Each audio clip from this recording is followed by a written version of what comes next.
rev it up and welcome to Cars Yeah, show number 1811. Now, 1811, something very interesting happened in Mississippi. There was an earthquake and the Mississippi River rose temporarily and it changed its course. It actually flowed backwards. Why am I talking about Mississippi? You're about to find out. This is Cars Yeah, where you'll enjoy interviews with inspiring automotive enthusiasts. Mark Green is here to provide you with a fuel injection of automotive inspiration. So get in, sit down, buckle up, and get ready for a wild ride here on Cars Yeah.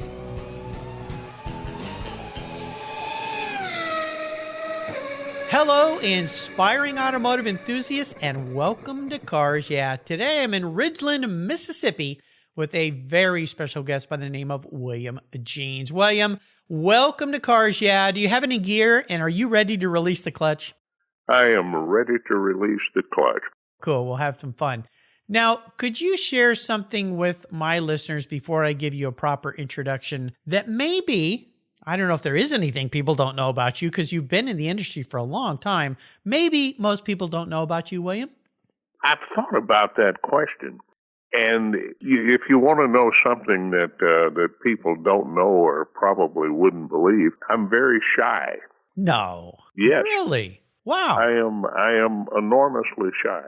I guess you could say I've conquered it to a degree, but it's the idea of going up to strangers and introducing myself, and it's very difficult for me to this day. You know, this is interesting because one of the biggest challenges I have having people as guests on the show is they're shy or timid or concerned about being recorded. And I've had guests that are good friends of mine that I've known for decades that just didn't want to do it because they were so nervous. Let me ask you this. If there's one thing you could share with a listener out there that tends to be nervous, that holds them back from meeting new people or doing things where they get themselves out of their comfort zone, what's one of the ways that you have worked on that challenge for yourself?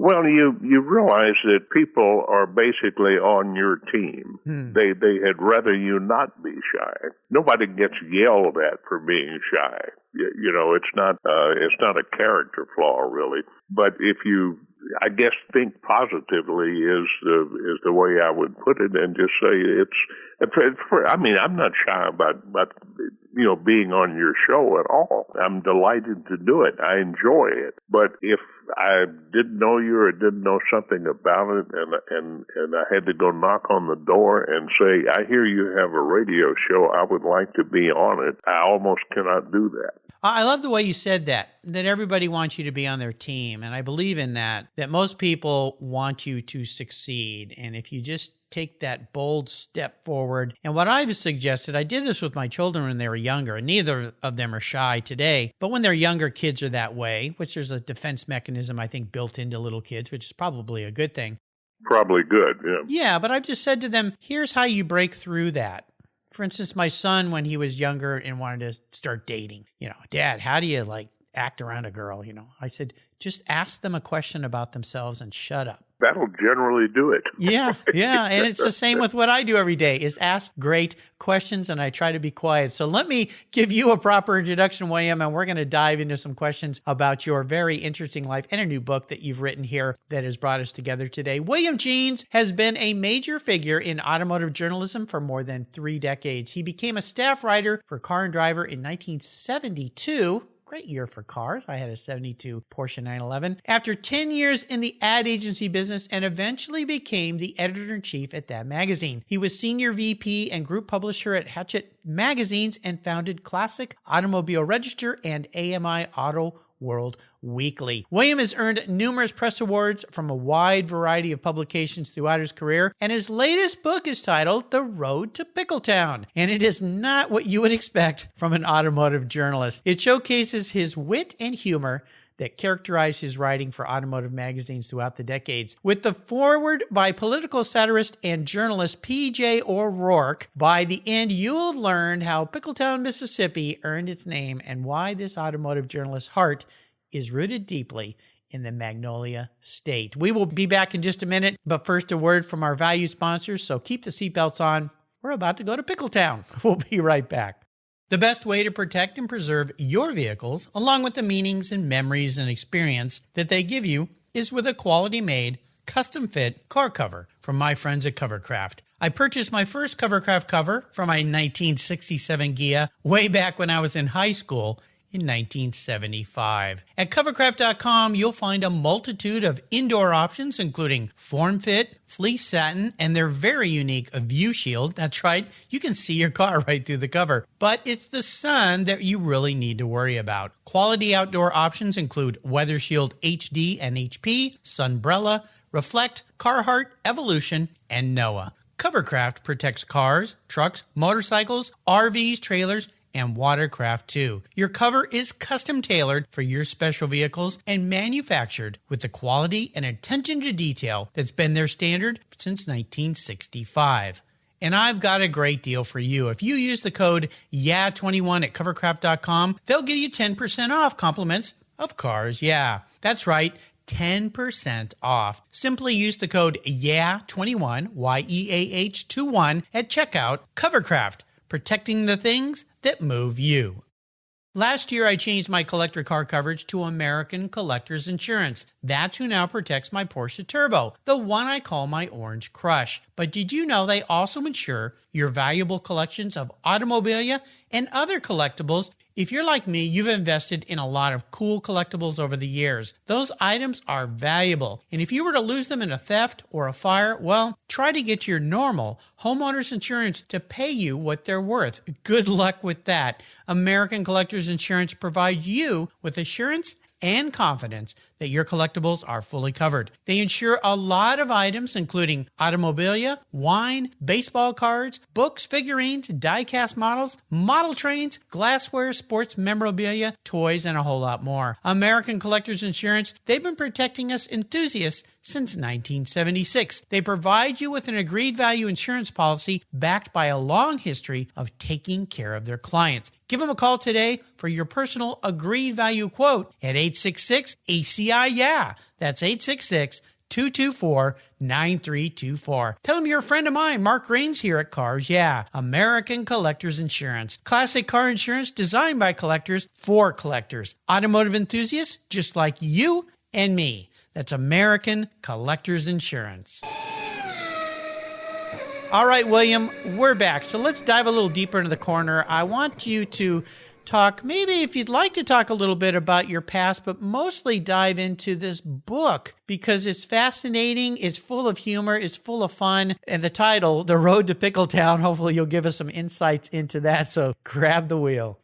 Well, when you have been in the automotive writing business for as long as I was in it, one of the difficult things that you have to come to grips with is sooner or later you're not really current anymore. You don't have the time or the connections or the geographic locations to drive enough product to, have your opinions really be worth a hell of a lot.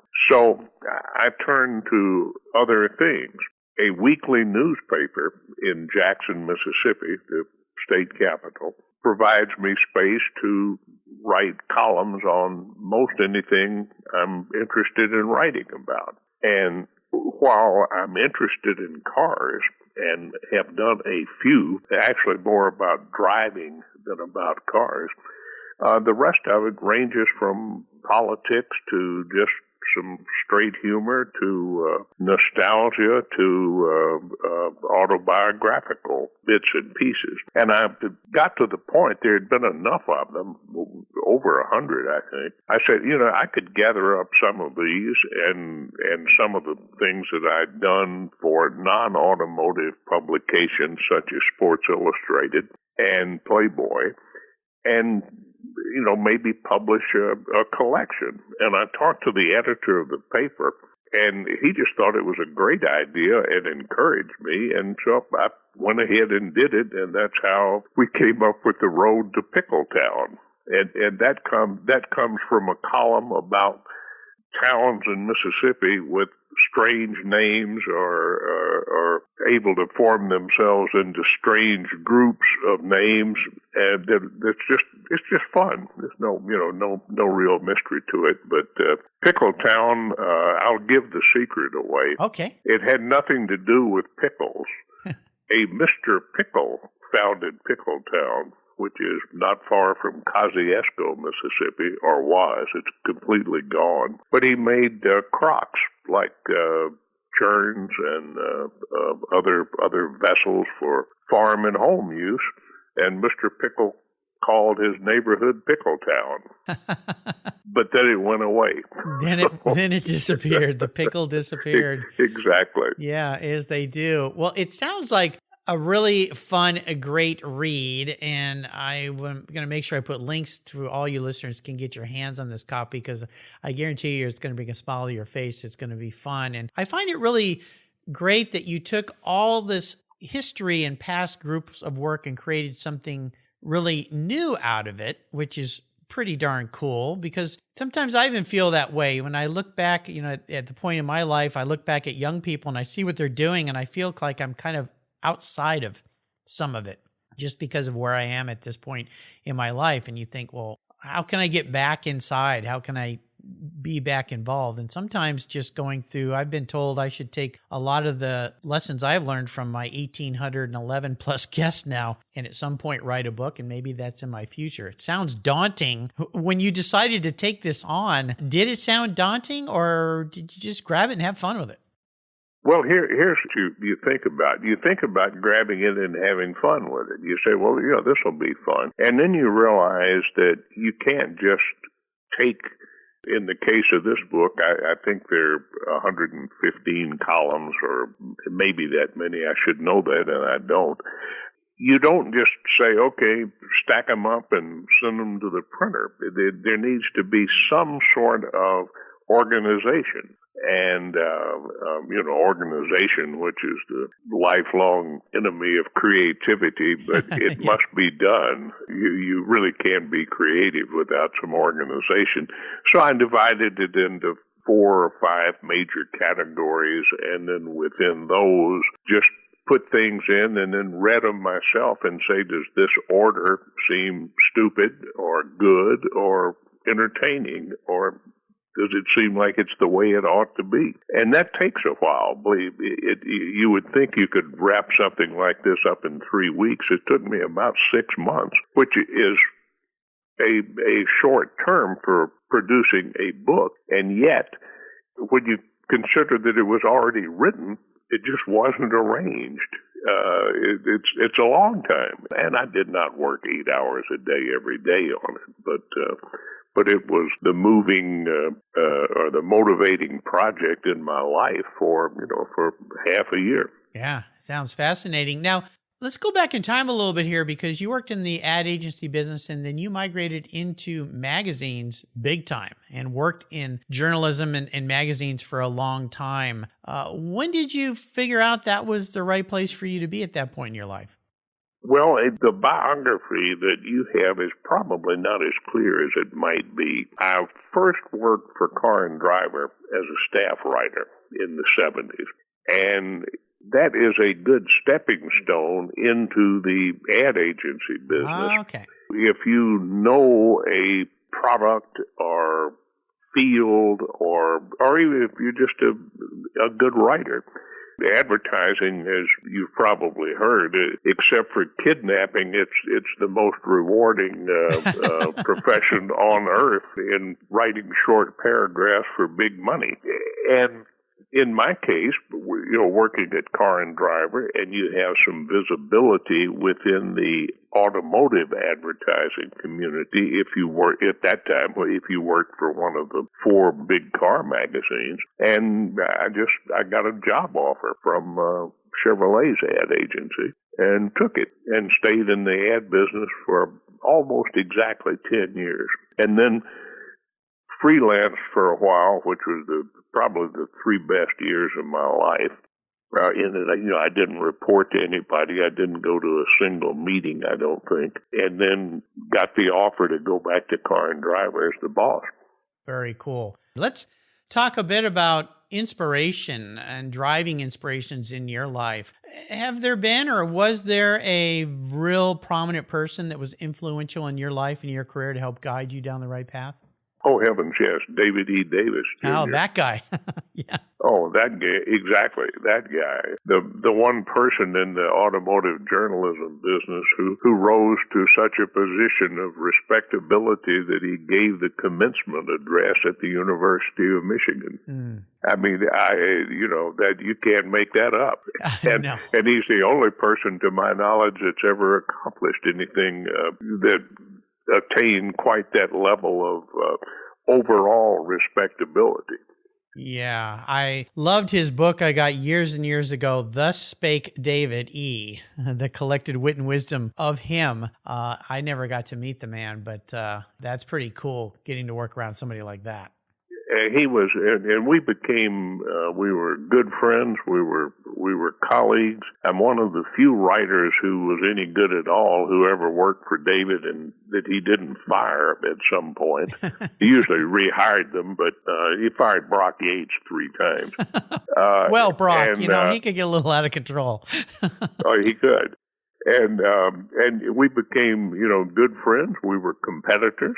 When I left automobile and went back to car and drive, I say left automobile, I was writing a freelance column for them and went back to automobile. But David was the guy who suggested me for the job. So, nice. I mean, he had a major influence on my life. Wonderful. For a young person these days wanting to go into journalism or writing about automobiles, what's maybe one piece of advice you might offer them?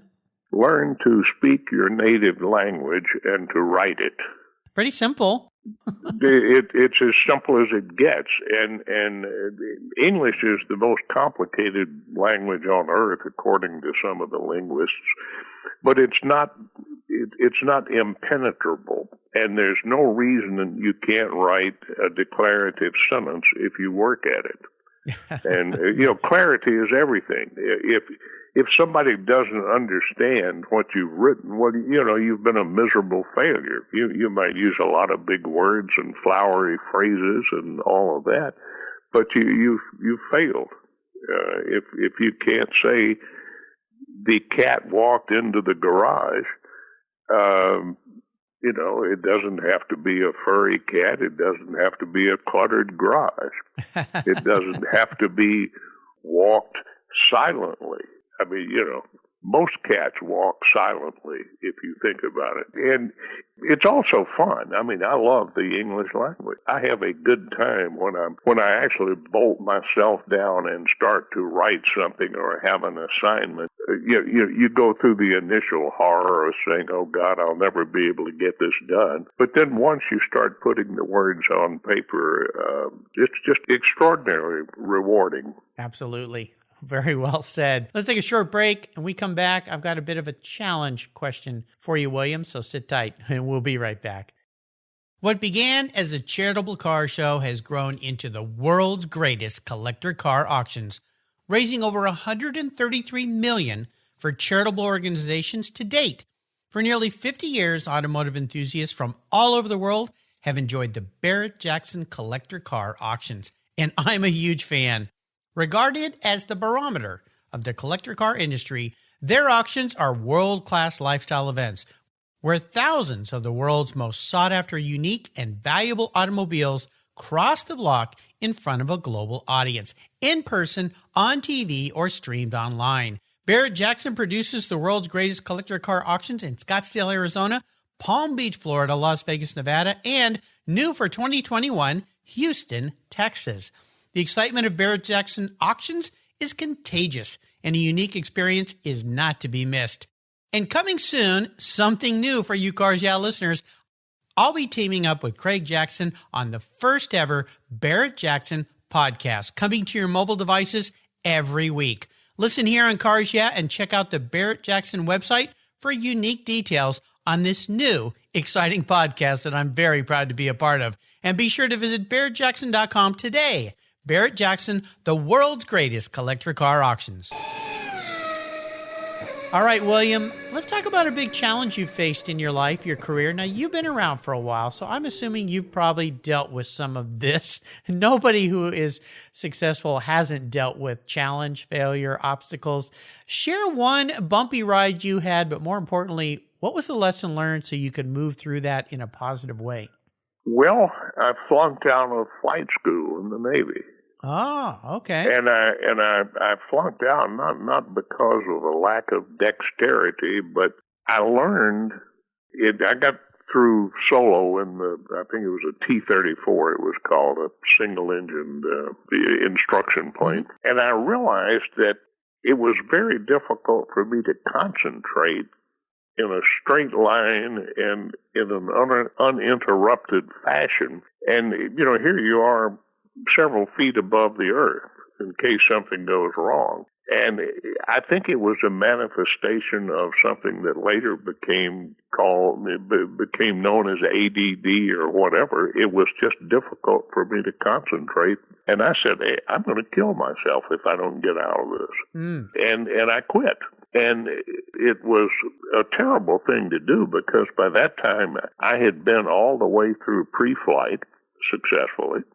And I had also been through 2/3 of a program called NAO, which was Naval Air Observer. These were the officers who did navigation, non-pilot flying officers. And I'd done that and then got all hot because all my pals I went through pre-flight with were in pilot training, and I shifted, and it was a big mistake.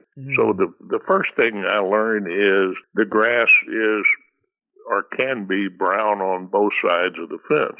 And then the next thing is, okay, you've done that, and you're looking at another 3 years in the United States Navy that you have signed up for, and now what? And the Navy, and I don't know if this was intentional or if somebody at the Bureau of Personnel had a sense of humor. They said, okay, this guy's quit flight training, so we're going to put him in ship's company on an aircraft carrier. Oh, gosh. So I went to the Intrepid, which is now a museum, something I'm mightily ambivalent about. And I prospered. I became a qualified underway officer of the deck, which is a fairly big deal in the Navy, and ultimately became senior watch officer on the ship, and just had a wonderful time. Got to pick up one of the astronauts out of the sea, and little things like that. Also, we participated in the Cuban Missile thing and the Berlin Wall, which most people don't realize how close we came to bad things with the Berlin Wall. We had an atomic weapon on our flight deck sitting next to a plane on one of the elevators. Wow. And that gets your attention when you finish dinner in the wardroom and you walk up to go out and take a smoke, and you have to go through the flight deck, and there are two Marines standing with weapons and this thing under an olive drab tarpaulin. Right. And the plane sitting there, and you know what it is. Wow. Holy cow. Oh, yeah. I didn't know that. Wow. That's incredible. Well, I want to thank you for your service, first and foremost. Really appreciate that. The benefit was all mine. Well, the great thing about your story I heard was knowing when something isn't right for you, and with all the pressures not continuing. I think you said it more eloquently. I didn't want to kill myself.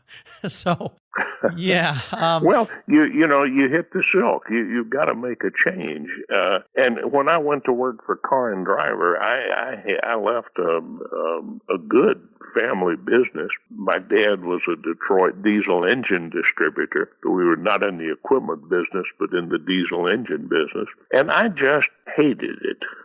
I didn't do badly at it, but I just did not like it. I wanted, maybe just a little more interest and excitement after. By that time, beginning at age 15, I had 10 years, I guess, in the diesel engine business, but I just didn't like it, and Car and Driver gave me a way out.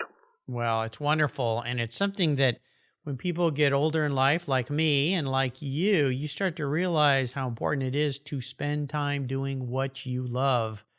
because we're not promised all this time that we get. So I said for 40 years that I never went to work. I went to the office. And there's a big difference. Yes, absolutely. Talk about using the right words. There you go. At this point in your life, William, is there another big bucket list item that you have in your future? My bucket list at this point is to probably live another 7 or 8 years. And we've tiptoed around this, but I am 83, which is congratulations! Wow, that gets your attention. Even you in the dark of night when you're lying there thinking of things, and you say, "My God, I am 83 years old." So that's one thing. But I've been so lucky I've been to 100 countries. I've seen all 7 continents. Wow. It's hard to come up with something else. Not that I've done everything, but I've done way more than my share. You've lived a full life, and that's incredibly powerful. Yeah, I think that's quite wonderful. Well, I will tell you this, William, you're not the most senior person who's been on my show. I believe 94.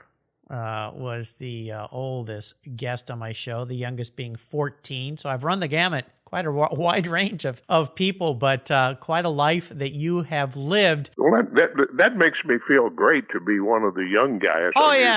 Who's come on your show. Yeah, you got a lot of life left to live, my friend, so don't worry about it, definitely. Now, I'd like to ask my guests about a special vehicle in their life, something that they've had that has meaning, and maybe share something about that ride. Now, you and I talked about a Carnegie you had as a very young man, and I had one of those too. But what's a special vehicle story for you, William?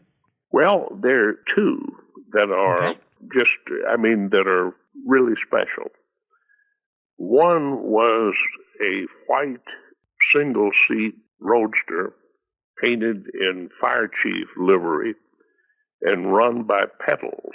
It was my first car, and it had a bell on the front that had a string on it that as you pedaled around the corner, you could pull the string and the bell rang. Nice. Now, I'm about 3.5 or 4 years old. This was high zoot, I want to tell you. And even when I toppled off the precipice at the end of our sidewalk on 6th Street in Corinth, Mississippi, and tumbled into the street brought my grandmother shrieking from the house. I was fine, but it was a car I had my first wreck in. So it just is I love that thing until this date. The other was from the same period. It was a 1941 Ford 2-door, not the coupe, but the 2-door sedan, and it belonged to my dad, who was at that point an infantry lieutenant, and before he went overseas in the war. And it's the first car I was ever allowed to sit in his lap and steer and get my first feel of what it was like to actually make a car go right or left. And it's as much a part of my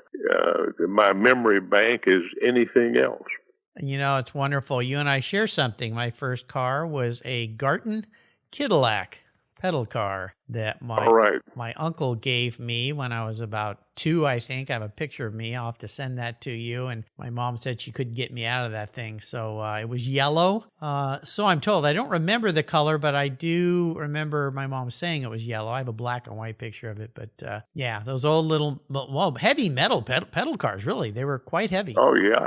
They were nifty. And, I guess I'm a critic from early on, because even in, this would have been 1942 or 3, the thing was white with red lettering on it. And I said, fire trucks aren't white. Now, they also weren't chartreuse or whatever you call that new color now. They were red. Yeah. And I said, there's something wrong with this, but it was the only car I had, so I loved it anyway. High zoot. That is a saying I have not heard in a long time. I like it. So I'm going to get into your head a little bit here, William, as if I haven't already. If you were manifest as a vehicle, not what you want to be, but your personality in a vehicle, what would you be, and more importantly, why? I would probably be a Bentley turbo sedan. Ooh, okay. Because most people don't know what they are, and I'm a little on the private side. They have better performance than you might expect.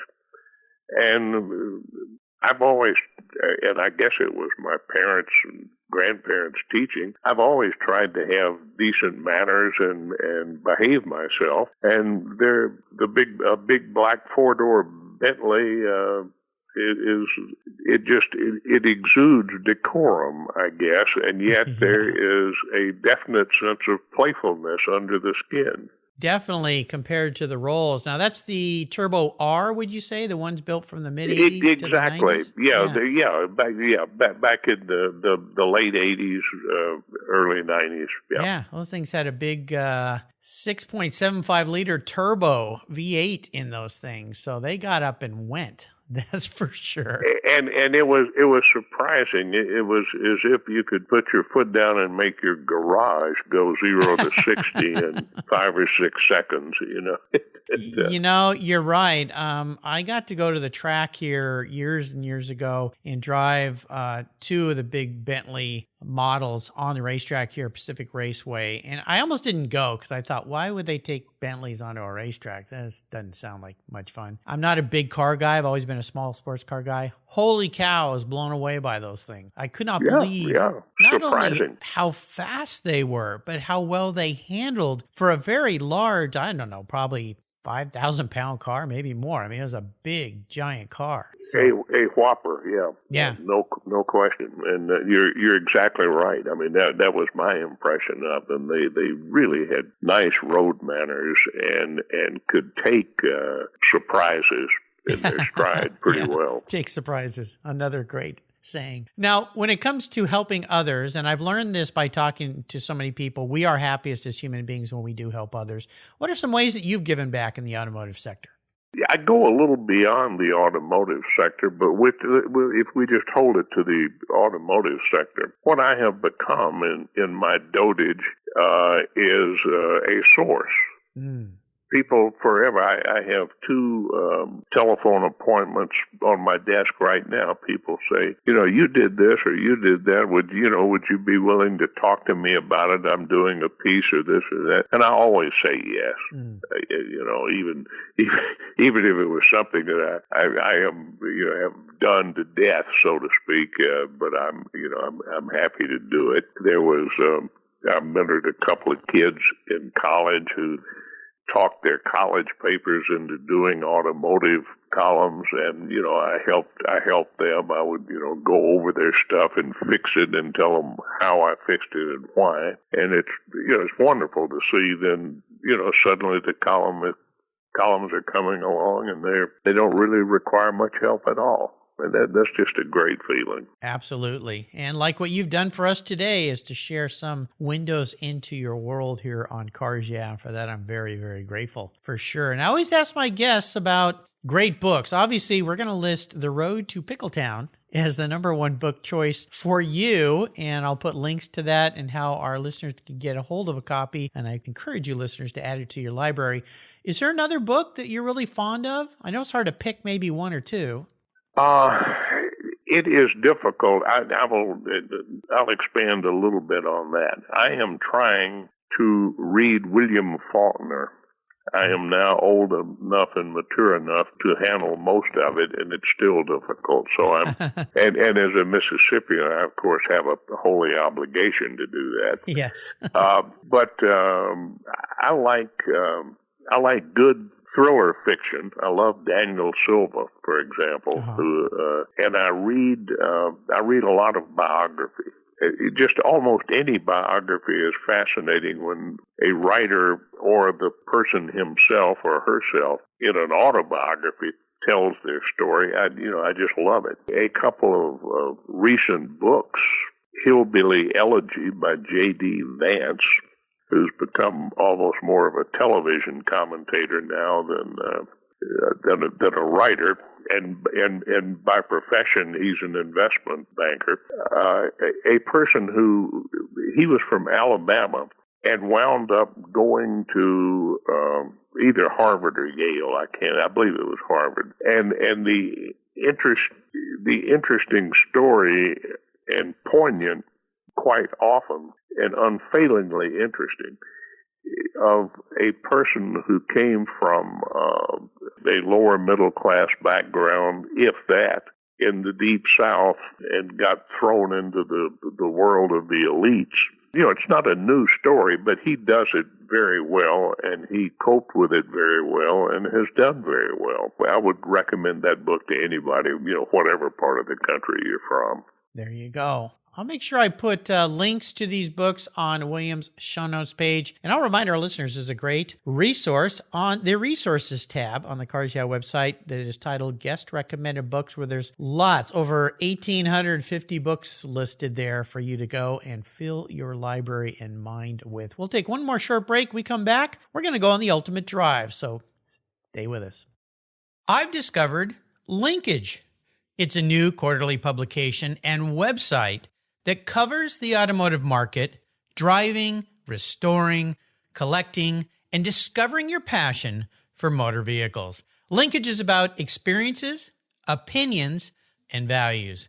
Linkage is an actual informed, reasoned opinion based on first-hand experiences. A talented Linkage team covers the automotive world, the people who share your passion and mine, smart, considered, rational, and experienced opinions, ones you can learn from and grow.